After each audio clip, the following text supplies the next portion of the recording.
Comment est-ce qu'on peut expliquer le fait que les débats sont plus polarisés sur les réseaux sociaux? De plein de manières. La première, c'est que souvent les personnes qui commentent sont les personnes qui sont les plus polarisées. Il faut savoir que la majorité écrasante des utilisateurs des réseaux sociaux ne postent rien.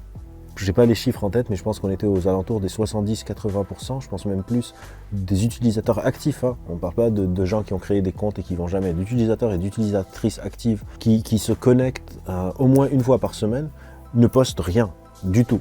Ils sont là à scroller. Donc il y a déjà un biais de sélection énorme entre les 3-4 milliards de personnes qui sont sur les réseaux sociaux. Les personnes qui commentent sont minoritaires. Dans cette minorité qui commente, qui interagit, souvent les personnes qui sont les plus polarisées, c'est celles qui commentent le plus. Donc elles vont aller sur plein de posts et répéter. Parfois même c'est du copier-coller. Ça m'est déjà arrivé de trouver des personnes qui vont poster le même commentaire sur plein de plateformes, sur le même sujet, sur différents endroits. C'est ceux qui vont avoir souvent le plus de réponses. Et donc il y a plus de visibilité. Ça ne veut pas dire que les discussions modérées n'ont pas lieu. Il y a des pages qui sont très bien gérées aussi, où les personnes sont assez respectueuses, mais il y a une sorte de biais de sélection, de confirmation, de science qui met en avant les débats les plus polarisés. Et puis il y a l'algorithme qui parfois aussi vous montre des sujets sur lesquels vous allez avoir plus tendance, donc qui va vous trigger comme on dit, donc vous allez avoir plus tendance à vouloir commenter dessus. Une différence de la vie en ligne par rapport à la vie de tous les jours est que nous sommes confrontés à beaucoup plus de gens, à beaucoup plus d'informations, à beaucoup plus de médias. On pourrait se dire, c'est une bonne chose, en fait, on va être confronté à des idées contradictoires. Et malheureusement, en fait, souvent, les personnes ou les idées de l'autre bord politique, par exemple, auxquelles nous sommes confrontés, sont les plus extrêmes, les plus outrageantes, les plus idiotes parfois. Et ce qui va ensuite créer une forme donc, de polarisation où chacun va se mettre à vraiment détester les autres, en pensant qu'ils sont représentés par les personnes les plus extrêmes de l'autre groupe, alors qu'en fait les gens sont beaucoup plus similaires que ce qu'on pense.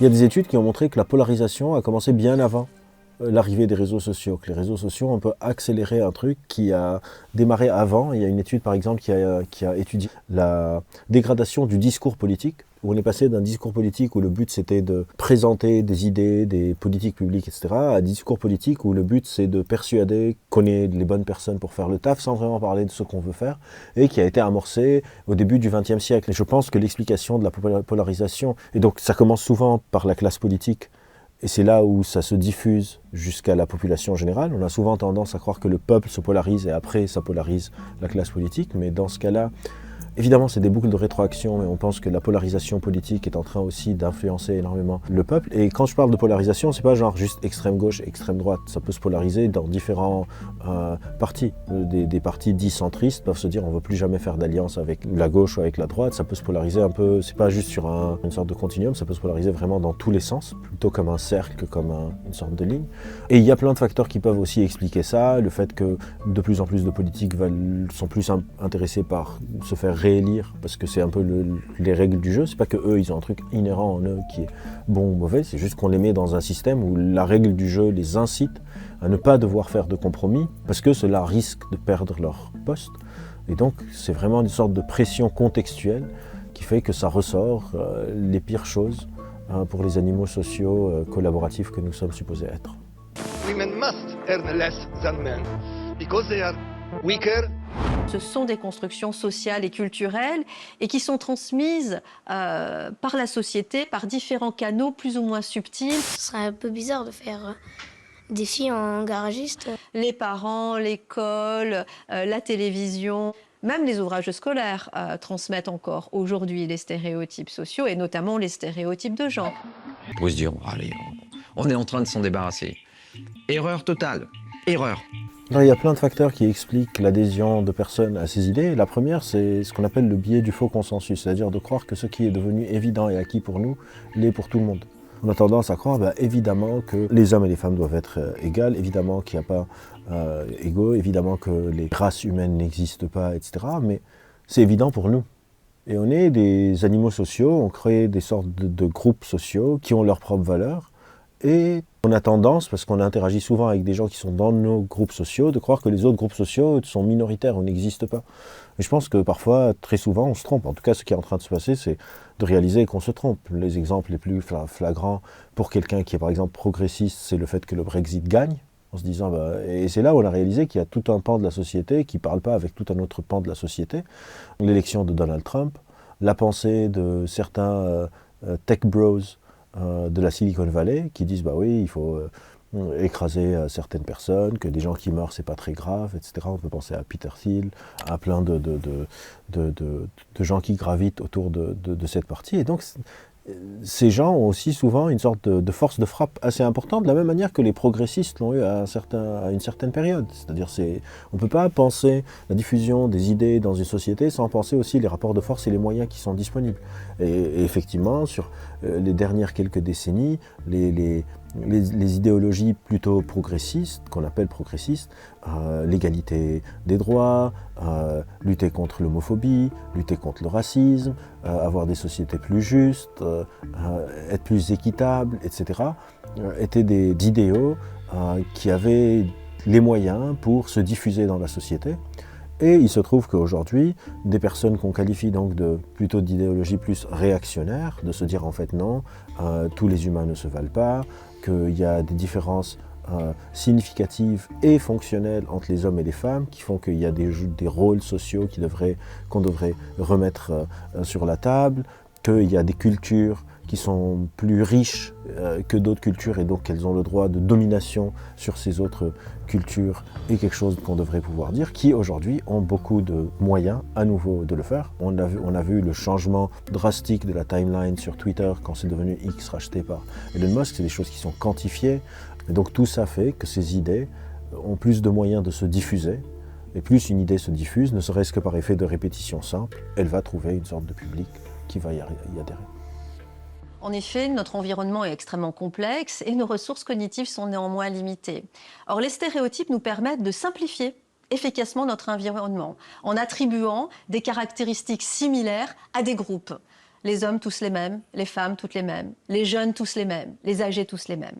Donc, ils nous permettent de simplifier notre environnement de façon assez efficace. On a des idées qu'on appelle des idées performatives, qui impactent notre performance. On a des idées qu'on pourrait qualifier comme ça d'idées inertes. C'est des idées qui, si elles sont modifiées, ça ne change pas grand-chose à nos vies. Je ne sais pas si demain, on me dit que les anneaux de Saturne, en fait, c'était une illusion d'optique et qu'ils n'existent pas. Je vais trouver ça intriguant, ça va peut-être m'intéresser, mais si je ne suis pas astrophysicien, je vais me dire ok chouette, je vais peut-être en parler au dîner, mais ça ne va rien changer dans ma vie. Il y a d'autres idées qui sont performatives, qui nous impactent dans notre fonctionnement et dans notre capacité à avoir accès à nos compétences. Si par exemple, je sais pas, je pense que je suis nul en maths, je vais avoir plutôt tendance à ne pas mettre le même effort pour réussir un exercice ou pour comprendre un exercice de maths que si je crois que je suis très bon en maths. C'est performatif, ça n'impacte pas juste mes compétences, mais surtout l'accès à mes compétences. Donc même si j'ai des compétences, je ne vais pas essayer parce que j'y ai pas accès.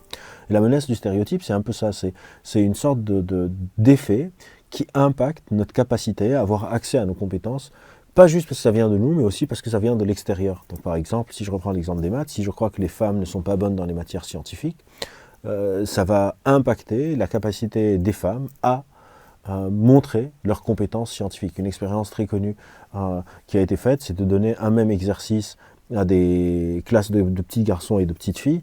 Et dans une classe, on va leur dire que c'est un exercice de dessin. Et dans l'autre classe, on va leur dire que c'est un exercice de géométrie, donc des maths. Et la classe à qui on dit c'est un exercice de géométrie, les filles réussissent moins bien que la classe à qui on dit que c'est un exercice de dessin, alors que c'est le même exercice. Et donc la manière dont on est perçu, et la manière dont les rôles sociaux se mettent en place est quelque chose qui impacte objectivement notre fonctionnement. Les IA conversationnelles, notamment avec leur modèle de langage, leurs neurones artificiels et même leurs hallucinations, peuvent se comporter comme des humains et endosser des fonctions sociales. Elles dialoguent, se trompent, s'excusent, plaisantent et parfois elles nous mentent. Toujours disponibles, elles donnent l'illusion d'une attention, d'une empathie, l'illusion du lien. Aujourd'hui, il nous faut apprendre à mettre en doute la confiance automatique que nous avons toujours accordée à la technologie. Historiquement, on n'a jamais dû développer une méfiance envers nos machines. On est très bon à être méfiant envers nos congénères. On a ce qu'on appelle de la vigilance épistémique. Si tu viens et tu me dis j'ai un nouveau produit miracle qui va, je ne sais pas qu'est-ce qu'il va faire, je me dis ok, il me bullshit et je vais me méfier. Par contre, on n'est pas du tout habitué à se méfier de nos machines. Jamais je vais me dire que ma calculette me ment, ou si je veux acheter un lit chez moi, je mesure la chambre et mon maître me dit que ta chambre fait, je sais pas, 2,10 m. Je dis ok, je peux faire rentrer un lit de 1,80 m. Jamais je vais me dire le maître me ment. Je pense que la grande différence avec l'intelligence artificielle, c'est que l'intelligence artificielle peut se tromper. Vous pouvez posez une question à Gemini, à ChatGPT, la même question 3 fois de suite, vous n'allez pas avoir 3 fois la même réponse, ce qui est impossible avec un maître ou une calculatrice. Et donc on a tendance à lui faire confiance, à croire que c'est aussi objectif que nos autres outils, alors que pas du tout. Quand vous posez une question à une intelligence artificielle, elle oriente sa réponse. Et donc la question devient comment est-ce que je développe une méfiance, une vigilance, on va dire, pas nécessairement une méfiance, mais une vigilance épistémique envers ces machines qui, encore une fois, pour la première fois un peu de l'histoire, on a des machines qui peuvent inventer des choses qui ne sont pas vraies, etc.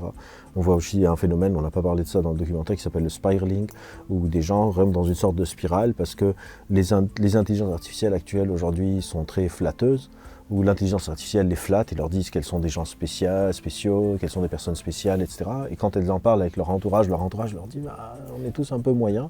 Donc elles vont se couper de ces gens en se disant elles sont jalouses, etc. parce qu'elles vont faire plus confiance à l'intelligence artificielle en faisant cette supposition que parce que c'est une machine, bah, elle est plus honnête. Et c'est pas vrai du tout. Pour moi, un des cœurs de ces sujets, c'est comment est-ce qu'on développe cette vigilance envers des outils alors que historiquement on n'a pas vraiment l'habitude de le faire.